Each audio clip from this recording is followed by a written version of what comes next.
नमस्कार।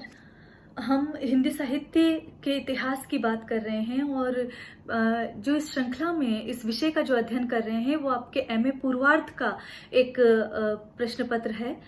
साथ ही यदि हम स्नातक की बात करें तो स्नातक जो प्रथम वर्ष है उसका जो दूसरा पेपर है वो हिंदी साहित्य और भाषा का इतिहास है, तो वहाँ पर भी ये महत्वपूर्ण भूमिका के रूप में आता है। मैं बात करूँ स्नातक द्वितीय वर्ष की छात्राओं की तो उनके लिए भी ये महत्वपूर्ण है, साथ ही तृतीय वर्ष के लिए भी। तो समूचे जब हम स्नातक और स्नातकोत्तर की कक्षाओं की बात करते हैं तो हर कक्षा के लिए ये प्रश्न पत्र महत्वपूर्ण है और इस श्रृंखला में हम निरंतर इस साहित्य के इतिहास के ही विभिन्न कालखंडों, विभिन्न प्रवृत्तियों की बात इस श्रृंखला में हम सतत करते रहेंगे। तो जब हम हिंदी साहित्य के इतिहास की बात करते हैं तो देखिए, हमने पिछली कुछ कक्षाओं में जाना था कि साहित्य के इतिहास को एक गतिशील विधा के रूप में वहां पर देखा जाता है, लेकिन साहित्य के इतिहास की आवश्यकता क्या है। तो देखिए, कोई भी जो इतिहास होता है वो अतीत के माध्यम से वर्तमान को सचेत करता है और साहित्य का जो स्वरूप है साहित्य के इतिहास से निर्धारित होता है। तो साहित्य की विकास प्रक्रिया में युगीन परिवेश जो है वो बहुत महत्वपूर्ण भूमिका निभाता है। और यदि हम देखें कि एक विशेष कालखंड में कैसी शासन व्यवस्था रही होगी, कैसी सामाजिक, आर्थिक, राजनीतिक परिस्थितियां रही होंगी, तो हम जान पाते हैं कि उस समय किस प्रकार के साहित्य का विकास वहां पर हुआ होगा। और साहित्य के इतिहास लेखन की जब हम बात करते हैं तो हम इन्हीं सारी बातों पर चर्चा करते हैं। देखिए, हिंदी साहित्य के इतिहास लेखन की जो पद्धतियां रही हैं उनमें वर्णानुक्रमी, कालानुक्रमी, वैज्ञानिक पद्धति, विधेयवादी पद्धति और समाजशास्त्रीय पद्धति, ये पद्धतियां महत्वपूर्ण रही हैं, लोकप्रिय रही हैं। और इन्हीं को आधार बनाकर यदि हम गार्सद तासी का देखें, शिव सिंह सेंगर का देखें, मिश्रबंधु विनोद का देखें या अन्य इतिहासकारों का जो हम बात करें, उन्होंने इस आधार पर काल विभाजन करने का प्रयास किया है। हिंदी साहित्य के कवियों को उस काल विभाजन में वहां पर स्थान देने की चेष्टा की है। तो यदि हमने बात की कालानुक्रमी पद्धति या वर्णानुक्रमी पद्धति, पहली पद्धति, तो उसमें वर्णमाला के अनुसार पर कवियों को एक विशेष अवधि में वहां पर स्थापित किया जाता है। हालांकि इतिहास लेखन की ये जो पद्धति है वो सर्वथा दोषपूर्ण कही जाती है, क्योंकि इसमें तो यदि कोई बाद का परवर्ती कवि है तो वो भी पहले आ सकता है और कोई पूर्ववर्ती कवि है तो वो भी बाद में आ सकता है। तो इसीलिए ये दोषपूर्ण, अविकसित और भद्दी पद्धति इसे माना जाता है। यदि हम देखें तो यदि हमारे जो इतिहास लेखक हैं, जो फ्रेंच विद्वान गार्सद तासी हैं और साथ ही शिव सिंह सेंगर हैं, उन्होंने अपने जो इतिहास ग्रंथ हैं, कौन से इतिहास ग्रंथ हैं, जब हम गार्सद तासी की बात करते हैं तो हमें पता है कि इस्तवार दला लिटरेचर एंदुई ए हिंदुस्तानी की वो रचना करते हैं फ्रेंच में और वर्णानुक्रम पद्धति को वो अपनाते हैं। इसी तरह हम शिव सिंह सेंगर की बात करते हैं तो जो शिव सिंह सेंगर हैं, जो 1878 में शिव सिंह सरोज की रचना करते हैं, वो भी इस ग्रंथ में जिन कवियों का समावेश करते हैं वो वर्णानुक्रम से करते हैं। तो ये एक दोष पूर्ण पद्धति मानी जाती है। एक दूसरी पद्धति है कालानुक्रमी पद्धति और इसमें इतिहास लेखन में वर्णानुक्रम की अपेक्षा कालानुक्रम जो पद्धति है वो अधिक सहयोग प्रदान करती है।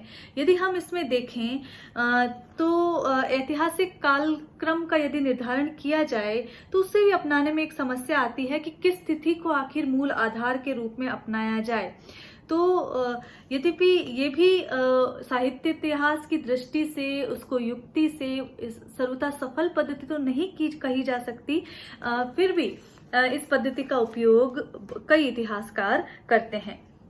वैज्ञानिक पद्धति की यदि हम बात करें तो वैज्ञानिक पद्धति में जो हर कालखंड का वहां पर निर्धारण है वो एक तय नियम के तहत किया जाता है और इतिहास लेखन में ये अपेक्षाकृत अधिक सहायता करती है।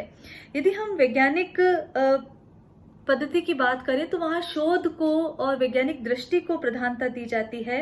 इसमें क्रमिक, संगठित और व्यवस्थित पद्धति, जो कि विज्ञान से संबंधित पद्धति है, उसके गुणों के आधार पर कालक्रम को व्यवस्थित करने का प्रयास किया जाता है। डॉक्टर नामवर सिंह की यदि हम परिभाषा देखें तो वहाँ वो कहते हैं कि मानव इतिहास की प्रवहमान धारा और किनारा सब कुछ मनुष्य ही है, तटस्थ कोई नहीं। तो इसीलिए मनुष्य को केंद्र में रखकर ही, मनुष्य की प्रवृत्तियों को केंद्र में रखकर ही, उसके तथ्यों को केंद्र में रखकर ही इतिहास की समुचित व्याख्या की जा सकती है। तो यहाँ पर वो आगे ये कहते हैं, यद्यपि इन विद्वानों के तथ्य संग्रह न इतिहास के लिए उपयोगी हो सकते हैं और न ही वर्तमान के लिए, फिर भी नकारात्मक दृष्टिकोण से काम नहीं चल सकता इतिहास और आलोचना में, वो कहते हैं। इसी तरह एक पद्धति है विधेयवादी पद्धति। तो साहित्य इतिहास लेखन की पद्धतियों में यदि हम विधेयवादी पद्धति की बात करें तो ये भी महत्वपूर्ण स्थान रखती है, और ये एक ऐसी प्रणाली है जिसके अंतर्गत असंबद्ध जो तथ्य हैं वो एकत्रित किए जाते हैं और उसके अनुसार साहित्य की व्याख्या, विवेचना जो है वो भौतिक विज्ञान की प्रणालियों से कारण मीमांसा के आधार पर तय करी जाती है। यदि हम इस पद्धति के जो प्रणेता माने तो वो तेन जो है वो माने जाते हैं। तेन ने जाति, वातावरण और क्षण विशेष, इन 3 शब्दों के द्वारा इस पद्धति को व्याख्यायित किया है। और जब हम आचार्य रामचंद्र शुक्ल का हिंदी साहित्य का इतिहास देखते हैं तो वो इस विधेयवादी पद्धति पर ही आधारित है। समाजशास्त्रीय पद्धति एक और महत्वपूर्ण पद्धति है जो मार्क्सवाद के द्वंद्वात्मक भौतिकवाद के सिद्धांत पर आधारित है। वो कहती है कि ये जो द्वंद्व है वो केवल वर्तमान समाज में नहीं वरन हमेशा से द्वंद्व 2 वर्गों का रहा है और साहित्य निश्चित रूप से एक सामाजिक सर्जना है। अतः इस आलोक में जो काल विभाजन है उसे देखा जाना चाहिए। तो यदि हम हिंदी साहित्य के प्रमुख इतिहास ग्रंथों को देखें तो इन आधारों पर वहां पर काल विभाजन करने की चेष्टा की गई है और इसे ही हम आज सिलसिलेवार दृष्टि से देखेंगे। यदि हम पहला काल विभाजन का प्रयास देखते हैं तो देखिए, जब हमने बात की थी इतिहास लेखन के ग्रंथों की तब हमने ये जाना कि वहां पर जो प्रारंभिक जो 2 इतिहास ग्रंथ हैं जिसमें फ्रेंच विद्वान गार्से द तासी का आता है कि इस्तवार द ला लिटरेतुर एंदुई ए हिंदुस्तानी। जब फ्रेंच भाषा में ये लिख रहे हैं जिसका प्रथम भाग 1839 में हुआ था और द्वितीय भाग 1847 में प्रकाशित हुआ, तो वो वहां पर इतिहास लेखन का प्रयास तो करते हैं लेकिन वहां उस ग्रंथ में काल विभाजन का कोई भी प्रयास नहीं मिलता है।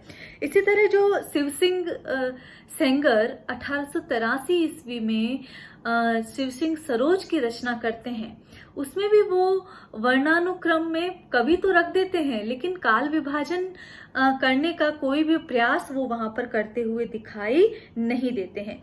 तो शिवसिंह सरोज में हिंदी साहित्य और साहित्यकारों की जो झलक प्रस्तुत की गई है वो उतनी प्रभावी नहीं बन पाई है। इसलिए ये जो दोनों इतिहास ग्रंथ हमने देखे उनमें हम ये जान पाते हैं कि वहां काल विभाजन का कोई प्रयास दिखाई नहीं देता है और इसलिए प्रारंभिक ग्रंथ होने के बावजूद काल विभाजन की दृष्टि से वो प्रथम ग्रंथ की श्रेणी में नहीं रखे जाते हैं।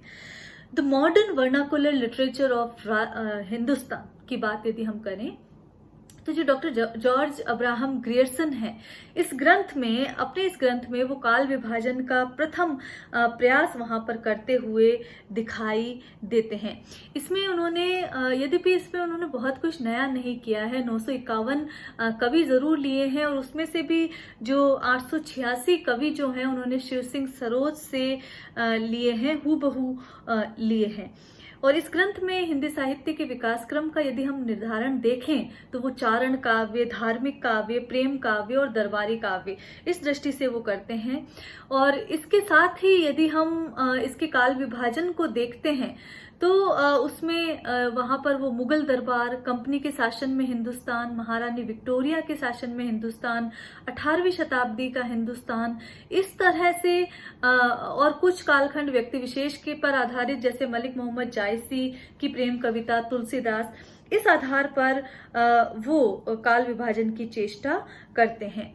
तो ये भी जो काल विभाजन है, चूंकि यहाँ पर प्रवृत्तियों का बोध नहीं हो पाता इसलिए विभाजन भी अव्यवस्थित ही माना जाता है।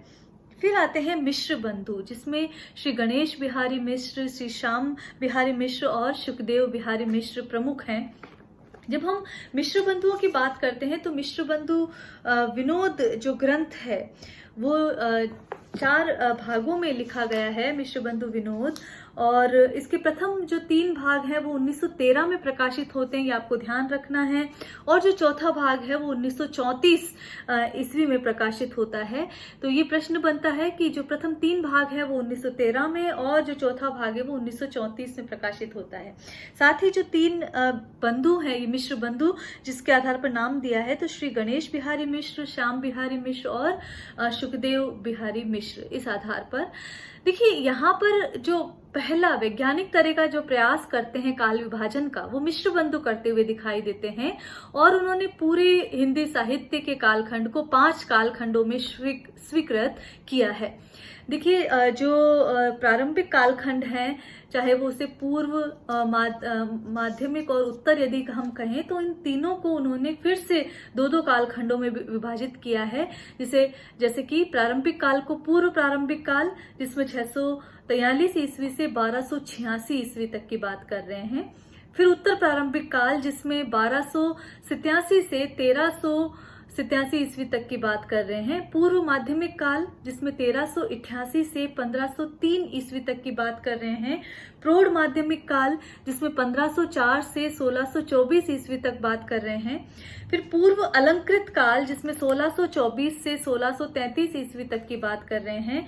और फिर उत्तर अलंकृत काल, जिसमें 1734 से 1832 ईस्वी। फिर परिवर्तन काल 1833 से 1838 ईस्वी। और वर्तमान काल, जिसमें 1869 से अद्यतन आज तक की समय सीमा वो मानते हैं। तो इस प्रकार जो इन्होंने जो 4 भागों में जो ग्रंथ लिखा, जो 1913 में और 1934 में लगभग प्रकाशित हुआ, इस ग्रंथ में लगभग वो 5000 कवि रखते हैं। यद्यपि वास्तविक संख्या इस ग्रंथ के कवियों की देखें तो 4591 ये संख्या है, 4591, जिसका उन्होंने मिश्र बंधु विनोद में संकलन किया है। तो ये बात महत्वपूर्ण है कि जो काल विभाजन का जो संतुलित और वैज्ञानिक प्रयास है वो मिश्र बंधुओं के साहित्य में माना जाता है। यहाँ पर एक बात और ध्यान रखिए कि मिश्र बंधुओं की जो एक और पुस्तक है जो खासा लोकप्रिय हुई, वो है मिश्र बंधु विनोद। तो कई बार प्रश्न ये भी पूछा जाता है, हिंदी नवरत्न, कि हिंदी नवरत्न किन की पुस्तक है, तो वो भी मिश्र बंधुओं की पुस्तक है। और ये हिंदी आलोचना की पहली पुस्तक मानी जाती है जब हम बात करते हैं हिंदी नवरत्न की। तो ये बात आपको ध्यान होनी चाहिए। ये हमने बात की मिश्र बंधुओं की।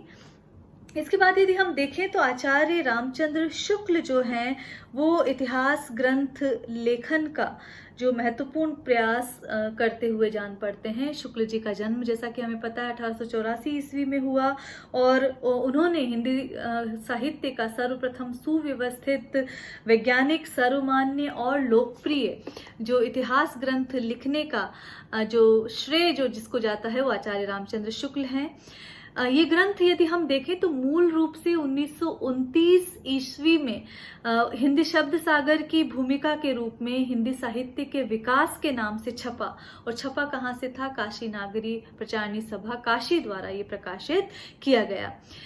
फिर इसमें इसी वर्ष कुछ अनेक संशोधन करते हुए इसे एक स्वतंत्र पुस्तक के रूप में प्रकाशित करवाया गया एवं पुनः अन्य आवश्यक संशोधन करते हुए 1940 ईस्वी में इसका परिवर्धित संस्करण जो है वो प्रकाशित करवाया गया।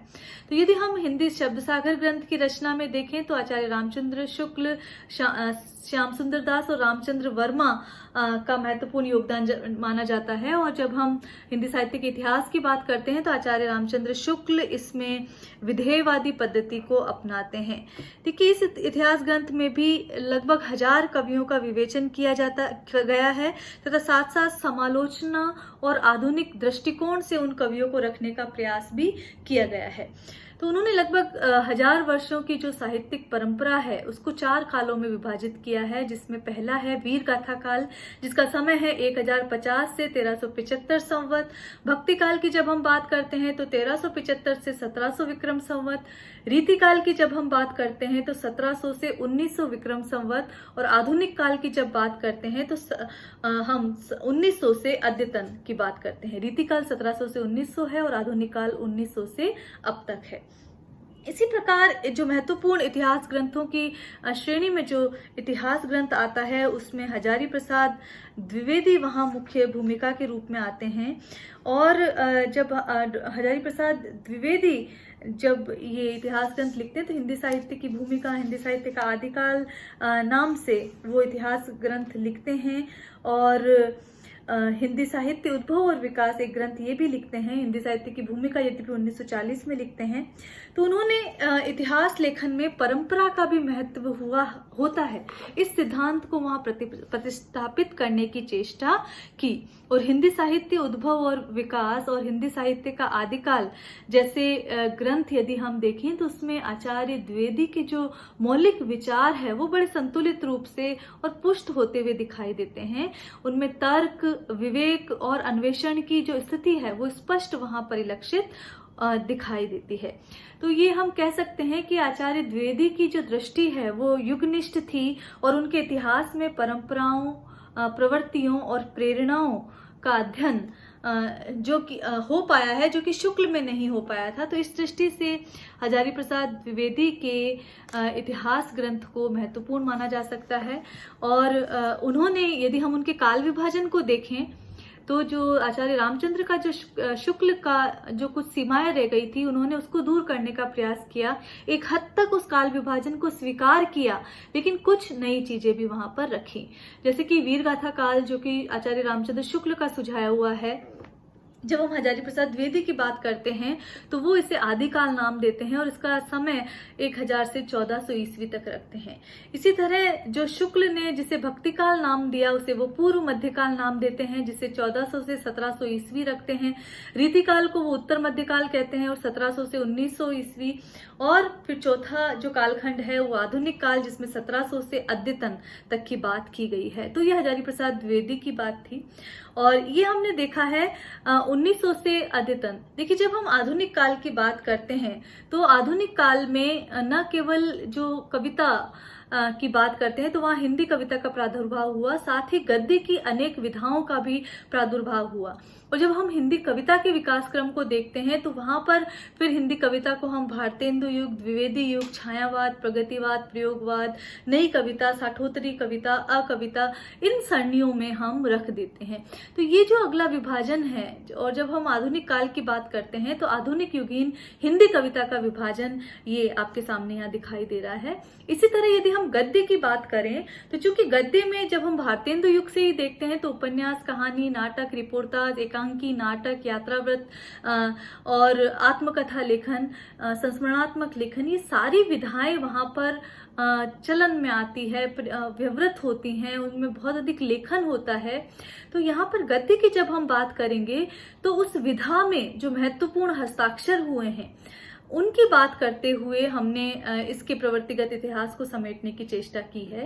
जैसे कि उपन्यास के जो महत्वपूर्ण हस्ताक्षर हैं वो प्रेमचंद है, इसीलिए प्रेमचंद को आधार मानते हुए प्रेमचंद पूर्व हिंदी उपन्यास, प्रेमचंद युगीन हिंदी उपन्यास और प्रेमचंदोत्तर हिंदी उपन्यास की बात की। इसी तरह कहानी में भी प्रेमचंद पूर्व युग, प्रेमचंद युग और प्रेमचंदोत्तर युग।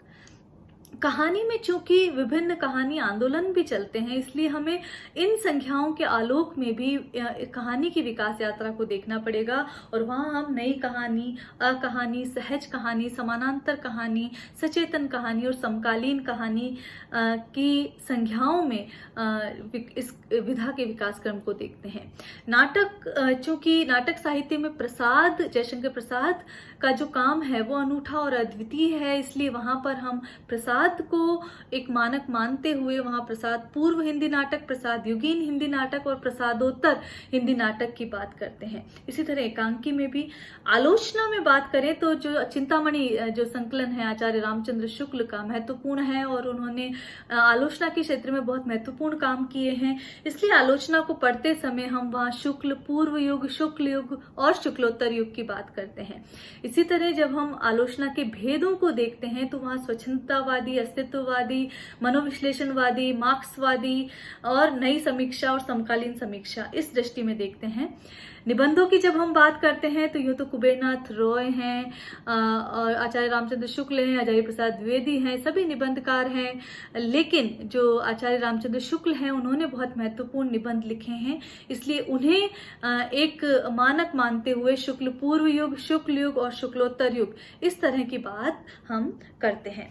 तो जब हम हिंदी साहित्य के इतिहास की बात करते हैं और ये जानते हैं कि जो बहुत सारे ग्रंथ लिखे गए और वहाँ काल विभाजन की चेष्टा की गई, तो इतिहास साहित्य का इतिहास आचार्य रामचंद्र शुक्ल के अनुसार वही है।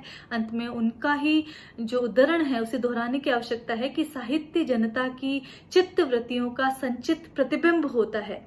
आदि से अंत तक इन्हीं चित्त वृत्तियों की परंपरा को परखते हुए साहित्य परंपरा के साथ उसका सामंजस्य दिखाना ही साहित्य का इतिहास कहलाता है। तो ये महत्वपूर्ण बात है जो आचार्य रामचंद्र शुक्ल कहते हैं।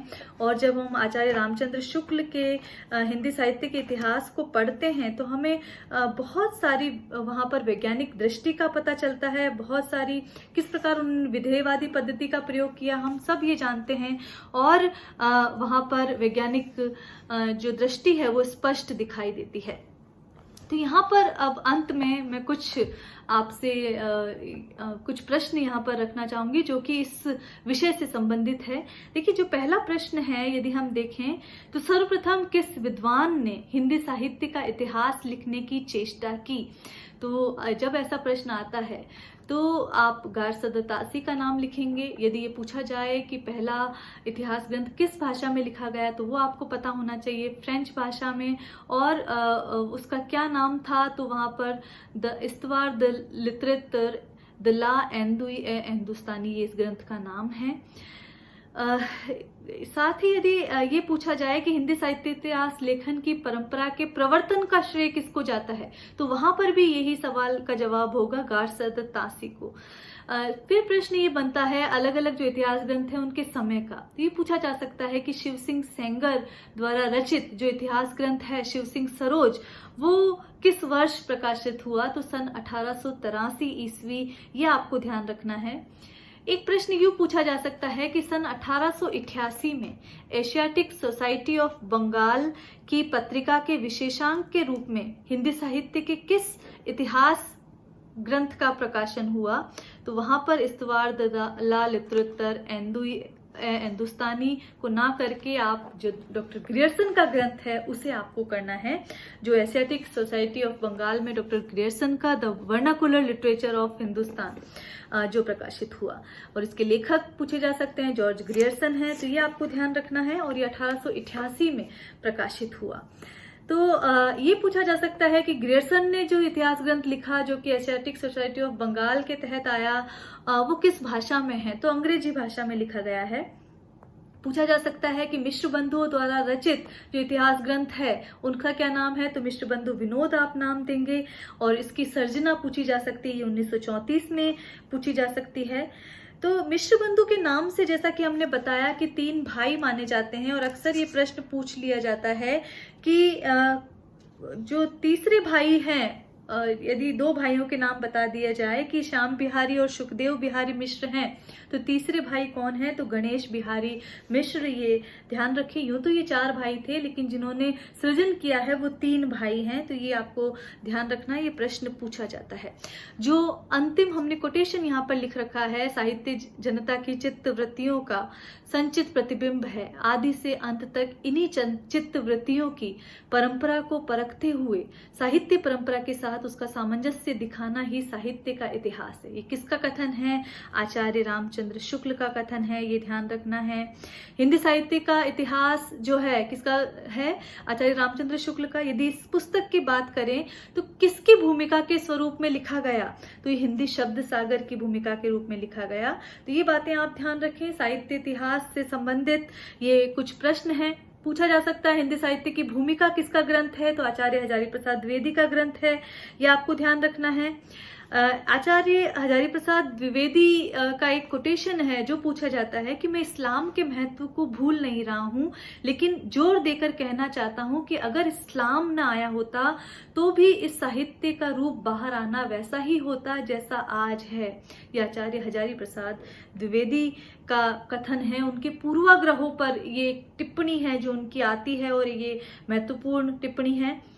हिंदी साहित्य के प्रथम कालखंड को वीरगाथा काल नाम कौन देता है? तो जब हमने काल विभाजन देखा है तो वो पहला जो विभाजन करते हैं वो उसे वीरगाथा काल वहां पर नाम देते हैं, और आचार्य हजारी प्रसाद द्विवेदी इसे आदिकाल नामकरण करते हैं। तो ये महत्वपूर्ण काल विभाजन की हमने बातें की, उससे संबंधित प्रश्नों को हमने देखा, हिंदी साहित्य के इतिहास ग्रंथों की बात की। आज के लिए इतना ही। आगे की कक्षाओं में इसी श्रृंखला को हम सतत जारी रखेंगे। नमस्कार।